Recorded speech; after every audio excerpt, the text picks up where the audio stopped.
Welcome to week 7 of the Slow Writing Challenge. We're scooting along. I am Holly, founder of Loving the Process and your official pace car for this challenge, bringing you the next official challenge, which is what are your protagonists' limitations and character flaws, and what is the cost of them staying stuck or not rising above? So to reiterate, for those of you that are just joining us, we are now deep into finding the emotional arc of our protagonist because that informs so much, which is why I like to do it right up front.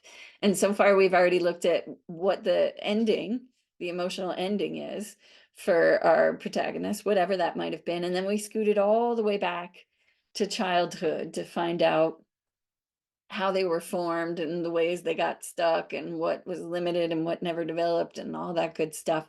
And now this week now is going to be really probably where they show up at whatever the beginning of your actual story you'll eventually write is.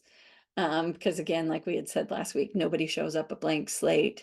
So we're going to look at now what are the limitations and the flaws from the baggage from last week that are still showing up in their current life, wherever they are, and still driving them crazy. Maybe they got over a lot of the stuff from childhood, but there's always those ways they are still stuck, they are still limited, they are still, then maybe frustrated.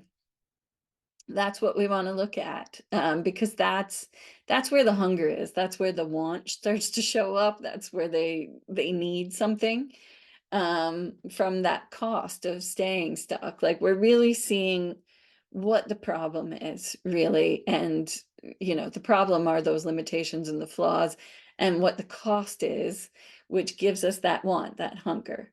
So I know I'm being repetitive, but this is so key. Every story has this part at the beginning, and it's so important. And this is also the part where I would say that a lot of my students, they'll try to protect the character from looking too, dumb, too clueless, too too angry, to all kinds of issues that the character is showing up with. They want to protect them from that, but it's like, no, don't do that.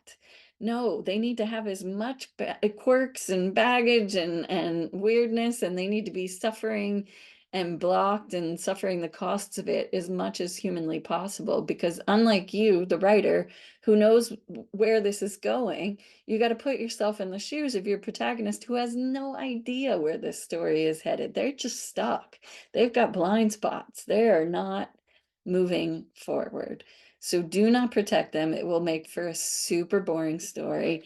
And just spend this whole week writing as absolute much as you possibly can, all the limitations and quirks and what their life kind of looks like at the beginning of the story that really keeps them where they are and how they feel about it and all the frustration of it.